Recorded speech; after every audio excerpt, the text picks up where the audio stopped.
എല്ലാവർക്കും നമസ്കാരം. ഇന്ന് ഞാൻ തയ്യാറാക്കിയിരിക്കുന്നത് തൈരും ഉരുളൻകിഴങ്ങും കൊണ്ടുള്ളൊരു റെസിപ്പിയാണ്. നമ്മളുടെ റെസിപ്പി അല്ല കേട്ടോ, ഇത് നേപ്പാളി ചുക്കാനി എന്നറിയപ്പെടുന്ന ഒരു റെസിപ്പിയാണ്. ഇത് നേപ്പാളികളുടെ സൗന്ദര്യത്തിൻ്റെ രഹസ്യവും ഈ ഡിഷ് തന്നെയാണ് കേട്ടോ. വളരെ ടേസ്റ്റിയും ഹെൽത്തിയുമാണ്, കുട്ടികൾക്കൊക്കെ വളരെ പ്രയോജനപ്രദമായിട്ടുള്ള ഒരു ഡിഷാണ്. തൈരെന്ന് പറയുമ്പോൾ പ്രോബയോട്ടിക്, പ്രോട്ടീൻ, ഉരുളൻകിഴങ്ങ്, അന്നജം, വൈറ്റമിൻ സി, അതുകൊണ്ട് പൊട്ടാസ്യം ഒക്കെ ധാരാളം ഉണ്ട്. അപ്പോൾ അത് ആരോഗ്യത്തിന് വളരെയേറെ നല്ലൊരു ഡിഷാണ് കേട്ടോ. അപ്പോൾ അതിനായിട്ട് ഞാൻ രണ്ട് ഉരുളൻകിഴങ്ങെല്ലാം കട്ട് ചെയ്ത് കഴുകി എല്ലാം എടുത്തിട്ടുണ്ട്. ഇതിന് നമുക്ക് കുക്കറിലിട്ടൊന്ന് വേവിച്ച് ആദ്യം മാറ്റി വെക്കണം. അതിനായിട്ട് ഞാനിത് കുക്കറിലേക്ക് ഇട്ട് 1/2 ടീസ്പൂൺ ഉപ്പും ചേർത്ത് ഇത് വേവാൻ മാത്രം വെള്ളം വെച്ച് വേവിച്ചെടുക്കുക. അപ്പോൾ അതിനായിട്ട് നമ്മളിതിനകത്ത് കൂട്ടിക്കുഴച്ച് കുക്കറിലിട്ട് നമ്മളിത് വേവിച്ച് മാറ്റി വെക്കുന്നുണ്ട്. അപ്പോൾ ഇതിൽ ചേർക്കാനായിട്ട് സവാള എടുക്കുന്നുണ്ട് കേട്ടോ, സ്ലൈസ് അരിഞ്ഞെടുക്കണം. അതിനായിട്ട് നമ്മൾ കട്ട തൈര്, ആദ്യം പുളിയില്ലാത്തെങ്കിൽ എന്നാൽ പുളിയും വേണം, എടുത്തിട്ടുണ്ട്. ഒരു 200 ഗ്രാം തൈരാണ് എടുത്തിരിക്കുന്നത് കേട്ടോ. അതിലേക്ക് നമ്മൾ 2 സവാള സ്ലൈസായിട്ട് അരിഞ്ഞതും നമ്മൾ ചേർത്ത് 1/2 ടീസ്പൂൺ ഉപ്പും ചേർത്ത് 1/4 സ്പൂൺ മുളക് പൊടിയും ചേർത്ത് നമ്മുടെ മല്ലിയിലയും ചേർത്ത് നമ്മളിത് നമ്മളിത് നമ്മളിതൊന്ന് ബ്ലെൻഡ് ചെയ്യുന്നില്ല. കാരണം ആദ്യം ഇങ്ങനെ ഒന്ന് കൂട്ടിക്കുഴച്ചാൽ എനിക്കിതൊന്ന് വെള്ളമാകുമെന്ന്. അപ്പം നമ്മുടെ ഇതെല്ലാം കൂടി ഇട്ട് കൂട്ടിക്കുഴയ്ക്കുമ്പം തന്നെ നമ്മുടെ തൈരങ്ങ് ലൂസാകും കേട്ടോ, നല്ല ക്രീമി ടെക്സ്ചറിലാകും. അതുകൊണ്ടാണ് ഞാനത് ആദ്യം കൂട്ടിക്കുഴയ്ക്കാതെ ഇങ്ങനെ ഇതെല്ലാം ചേർത്ത് കൂട്ടിക്കുഴയ്ക്കാമെന്ന് വിചാരിച്ചത്. അപ്പോൾ നമ്മളിതിനകത്ത് എരിവിനായിട്ട് പച്ചമുളകും നല്ല നൈസായിട്ട് അരിഞ്ഞ് ചേർത്തിട്ടുണ്ടായിരുന്നു കേട്ടോ, അത് കാണിക്കാനങ്ങ് വിട്ടുപോയതാ. അപ്പോൾ നമ്മളിത് നല്ല ക്രീമി ആയിട്ട് നല്ലതുപോലെ നല്ല കുഴാന്ന് നമുക്കിത് കുഴച്ചെടുക്കാം കേട്ടോ. കണ്ടില്ലേ, ലൂസൊന്നുമില്ല, നല്ല ക്രീമി ആയിട്ട് നമുക്ക് കുഴഞ്ഞ് കിട്ടിയിട്ടുണ്ട്. ഈ സമയത്ത് നമുക്ക് നമ്മുടെ ഉരുളൻകിഴങ്ങ് വേവിച്ച് വെച്ചിരുന്നതെടുത്ത് നമുക്കിങ്ങനെ ഒന്ന് ജസ്റ്റ് ഒന്ന് ഉടച്ചു കൊടുക്കാം. അങ്ങ് ഉടച്ചങ്ങ് വലുതായിട്ട് ഉടയ്ക്കണ്ട, ഇങ്ങനെ കുത്തി ഒന്ന് സെപ്പറേറ്റഡ് ആക്കിയാൽ മതി കേട്ടോ. കാരണം ഇതിനകത്ത് കുഴഞ്ഞ് കിടക്കുമ്പോൾ അതൊരു പ്രത്യേക ടേസ്റ്റാണ് അങ്ങനെ ചെയ്യുന്നത്. അപ്പോൾ ഇതെല്ലാം കുത്തി ഇങ്ങനെ ഒന്ന് പൊട്ടിച്ചതിന് ശേഷം നമ്മൾ പൊട്ടിച്ചതിന് ശേഷം നമ്മൾ വീണ്ടും നമ്മുടെ ഈ തൈരിലേക്ക് ചേർത്ത് കൊടുത്ത് നമുക്ക് നന്നായിട്ട് ഇങ്ങനെ ഇങ്ങനെ കൂട്ടിക്കുഴച്ചെടുക്കുക. അപ്പം ഒന്നുകൂടി ഇതങ്ങ് നമ്മുടെ തൈരങ്ങ് ലൂസായിക്കോളും കേട്ടോ. ഫസ്റ്റിലെ ഞാനത് കൂട്ടിക്കുഴക്കാൻ അത് തന്നെയാണ്.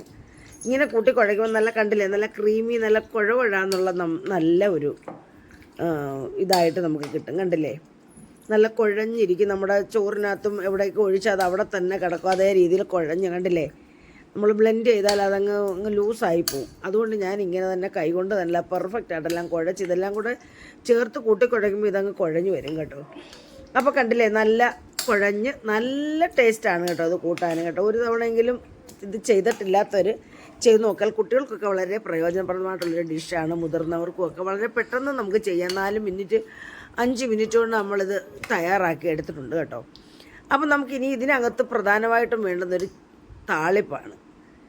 താളിപ്പിൻ്റെ പ്രത്യേകത, ഇതിനകത്ത് കസ്തൂരി മേത്തി ഇട്ടാണ് നമ്മൾ താളിക്കുന്നത്. അപ്പം നമ്മൾ ചീനച്ചട്ടി അടുപ്പയിൽ വെച്ചു, 2 ടീസ്പൂൺ വെളിച്ചെണ്ണ ഒഴിച്ച് 1/2 ടീസ്പൂൺ മഞ്ഞൾപ്പൊടി, അതുപോലെ തന്നെ 1/4 ടീസ്പൂൺ കസ്തൂരി മേത്തിയുടെ ടേസ്റ്റ് നമുക്ക് അത്ര ഇഷ്ടമല്ല, അതുകൊണ്ട് നമ്മളിത് കുറച്ച് ചേർത്തിട്ടുള്ളൂ കേട്ടോ. പിന്നെ നമ്മൾ അടുപ്പിൽ നിന്ന് ഇറക്കി വെച്ചതിന് ശേഷമാണ് മുളക് പൊടി ചേർക്കുന്നത്, അല്ലെങ്കിൽ നമ്മുടെ മുളക് പൊടി കരിഞ്ഞു പോകും. ഇതങ്ങോട്ട് ചേർത്ത് കൊടുക്കുകയാണ്. അപ്പോൾ കസ്തൂരി മേത്തി നമുക്ക് ഇഷ്ടത്തിന് ചേർക്കാം കേട്ടോ, നമുക്ക് ഇത് മതി, അതുകൊണ്ടാണ്.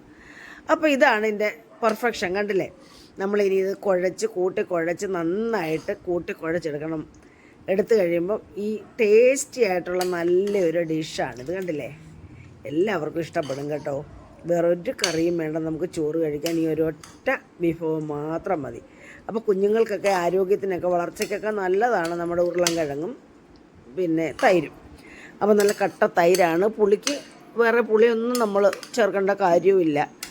അപ്പം നല്ല ടേസ്റ്റിയാണ്, നല്ല ടേസ്റ്റി. എനിക്കിഷ്ടപ്പെട്ടു കേട്ടോ. ഞാനിത് ആസ്വദിച്ച് ചോറ് കഴിച്ചത് കൂട്ടി, ഇത് മാത്രം കൂട്ടിയാണ് ഞാൻ ചോറ് കഴിച്ചത്. അപ്പോൾ ഇപ്പം തന്നെ എൻ്റെ വായിൽ കൂടെ വെള്ളവും വരുന്നുണ്ട്. അപ്പോൾ മക്കളെ, എല്ലാവർക്കും ഇഷ്ടപ്പെട്ട് കാണുമെന്ന് വിശ്വസിക്കുന്നു കേട്ടോ. ഇഷ്ടപ്പെട്ടിട്ടുണ്ടെങ്കിൽ ഒരു തവണയെങ്കിലും ഇങ്ങനെ ചെയ്ത് നോക്കണം. പിന്നെ ആദ്യമായിട്ട് കാണുന്ന മക്കൾ സബ്സ്ക്രൈബ് ചെയ്ത് സപ്പോർട്ട് ചെയ്യണം, കമൻറ്റും ലൈക്കും ഒക്കെ തരണം. പിന്നെ ഹൈപ്പ് എന്ന് പറയുന്നൊരു ഓപ്ഷൻ ഉണ്ട്, അതുകൂടെ ചെയ്യണം. പിന്നെ ഓൾ എന്ന ഓപ്ഷനോടെ ക്ലിക്ക് ചെയ്താലേ അമ്മയുടെ വീഡിയോസൊക്കെ കിട്ടുകയുള്ളൂ. പിന്നെ ഇഷ്ടപ്പെട്ടാൽ ഷെയറൂടെ ചെയ്യണം കേട്ടോ. അപ്പം മക്കളെ, എല്ലാവർക്കും ഇഷ്ടപ്പെട്ടിട്ടുണ്ടെങ്കിൽ പഴയതുപോലെ എല്ലാവരും സപ്പോർട്ട് ചെയ്യുക. അപ്പം അടുത്ത ഒരു നല്ല വീഡിയോ ആയിട്ട് വരുന്നവരെയും എല്ലാവർക്കും മക്കളെ എൻ്റെ നന്ദി, നമസ്കാരം.